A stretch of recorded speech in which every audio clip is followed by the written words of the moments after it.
I'm Aaron from PhoneDog.com, and you're thinking mid-range device on AT&T, but you walk into the store and you're not quite sure which one to get. Well, I've got two in my hands, and hopefully this Dogfight is going to make it just a little bit easier. One of those is the HTC One VX. It's a new Android phone on AT&T, made by HTC for $50 with a 2-year agreement, and it's packing some pretty decent specs as well, including a 1.2 GHz dual-core Snapdragon S4 processor, a 5-megapixel camera, and Android 4.0, not to mention 4G LTE. Then you have the Lumia 820, also available for $49 on AT&T, and packing some pretty decent specifications: Windows Phone 8, an 8-megapixel camera, a dual-core processor, and 4G LTE connectivity. Is it Windows Phone or Android, HTC or Nokia? We'll find out in the Dogfight, but first, special thanks to our partners at Best Buy Mobile for giving us devices like this for use in our One Paw Bandit giveaway game. When you walk into Best Buy Mobile, you're going to walk out working. So either one of these devices, if you buy it, you're going to walk out working with your email, your contacts, your camera settings, and more set up and ready to go. So when you walk out the door, you're good to go. Let's do it. One of the last Dogfights of 2012, One VX. Lumia 820. Let's take it out 2012 style in part one, which starts right now. We're doing our best to roll out 2012 in style, and it's with two more Dogfights. This one is with the HTC One VX and the Nokia Lumia 820. So let's say you walk into an AT&T store. You're like, you know what, I got $50 to spend. I want to get an awesome smartphone. Well, the good news is you can get an awesome smartphone in today's world with $50. All of these mid-range Android phones are surprisingly capable now. Dual-core processors, decent displays, 5 to 8 megapixel cameras, 1080p HD recording, 4G LTE, and more. But what I like about this is the fact that these are two even awesomer, even more awesome, awesomest phones for $50. One of them is the HTC One VX, and it's packing some killer specs, including a 1.2 gigahertz dual-core Snapdragon S4 CPU. It's got a 4.5-inch QHD display, so 540 by 960 pixels. You've got a 5-megapixel camera back here with 1080p HD recording. You've got some nasty, looks like sauce from the lunch that I had on my desk, thanks to my delivery order because it was a busy day. You don't get that in the box, obviously. That's something that exclusively comes with my one. And then you've got a front-facing camera, 4G LTE, a 1,810 milliamp hour non-removable battery.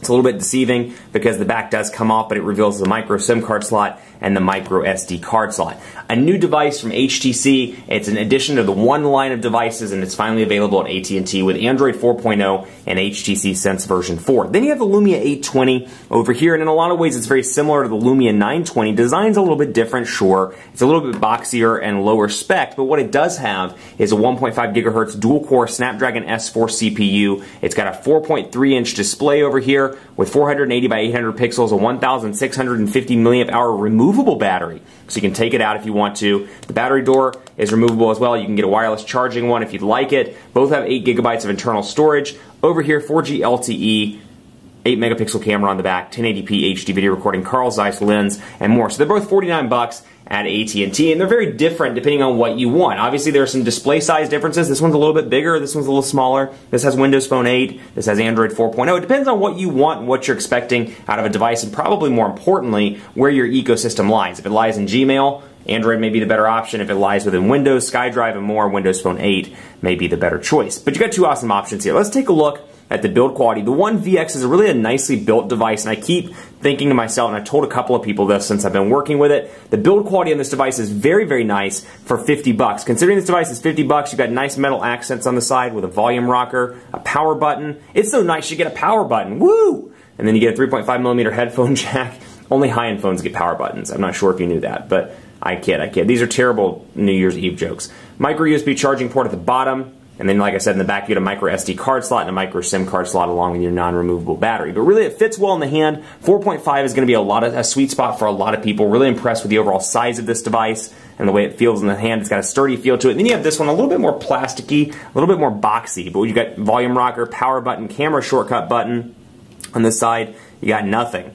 And up top, you get your 3.5mm headphone jack and micro USB charging port at the bottom with a speaker hole. So a little bit of a different design in comparison to this. This is obviously the thinner and lighter device, just to give you an idea. Weight-wise, 4.4 ounces over here, 5.64 ounces, so almost an ounce, or actually a little bit over an ounce heavier on the side of the Lumia 820, but still really feels well in the hand. HTC does a great job with devices. It's no exception with the One VX. It really fits well in the hand and is a nice device. So for those people that like the One S on T-Mobile, but wanted something on AT&T with 4G LTE, this could be a device for you. I always like the One S. That said, I wish they preserved the 1.5 gigahertz dual-core processor that we see in the HTC One S on T-Mobile, but still a very nicely equipped device for a reduced price on AT&T. Now, it's funny because coming from Android, or coming from Sense 4 Plus, I should say, coming from the One X Plus, the Droid DNA, there are differences between Sense 4 and Sense 4 Plus, and it's a couple of lesser noticed areas, if you will. I'll show you a couple right now. For example, in settings, we'll go in here and take a look, and you'll notice some of the personalization options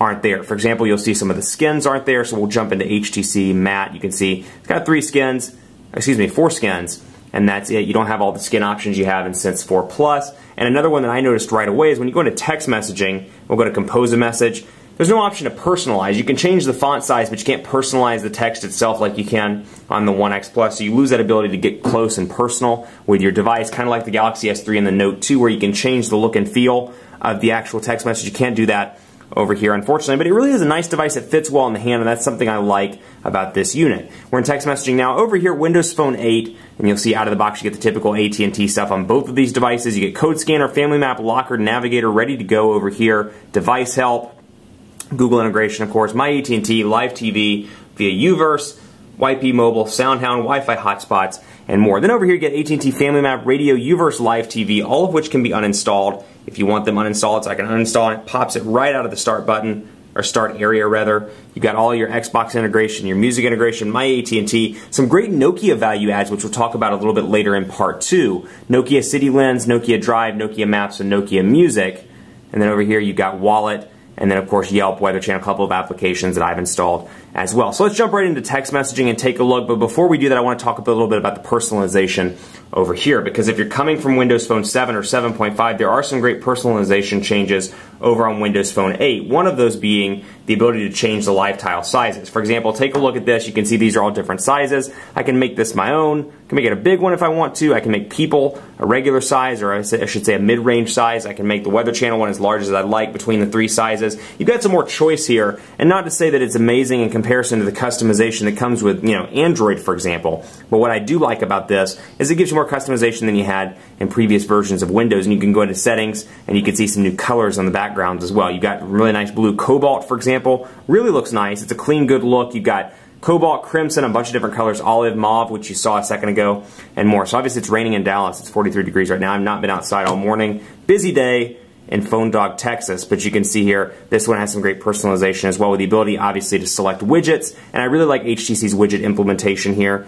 It's a nice choice. And then you got, I'll move that back out so you can take a look at all the different home screens, widget selections, you've got wallpaper selections you can change between, and then of course you've got your personalization when it comes to the skin and the lock screen as well. So when you turn it off, I have productivity set, for example, and turn it back on, and you can see my productivity. If I had messages, missed calls, they would all show up right there in the center. Over here, got some great lock screen choices. I have Bing set as my lock screen, so I can come in here, for example, click on this, and we can do, let's find a theme. Actually, let's go down here and go to, scroll down, let's find lock screen. There we are. Background, photo, Bing, or Facebook. I can select Facebook and have all my pictures pop up, which is a really nice option. So if you have a bunch of pictures in your gallery, you can have a different picture pop up every time. And you get some new options with how your messages display at the bottom as well. So they both have some great customization all around. Let's take a look and go into messaging and see what the keyboards look like. 4.3-inch display over here, a little bit bigger on the One X, or the One VX rather. It's a 4.5-inch display. HTC's Android 4.0 keyboard, they made huge improvements on 4.1. Really love the keyboard on the One X Plus and on the Droid DNA. A huge improvement all around, but I can say, hey there, how are you doing? Quick Brown Fox is retired for the new year. He's taking a break for a couple of days, and you can see portrait to landscape transitions are nice and fast. And you do have the option to use a swipe-like functionality if you want to, and you can of course turn that off in the keypad as well. Then you've got this over here. You can see the cobalt blue lighting up. But I've got hey there. Let's do hey there. How are you doing? You've got portrait and landscape on this as well, and you can easily customize and change the words. What I don't like about this is the added, or the dead space rather, around the sides. You've got a 4.3-inch display here. I'd love to see more use of those black spaces around the sides of the screen, but otherwise, pretty easy to use in portrait and in landscape mode. Stay tuned for part 2 of the dogfight between Android and Windows Phone, HTC and Nokia. Who's going to win? Stay tuned for part 2 to find out.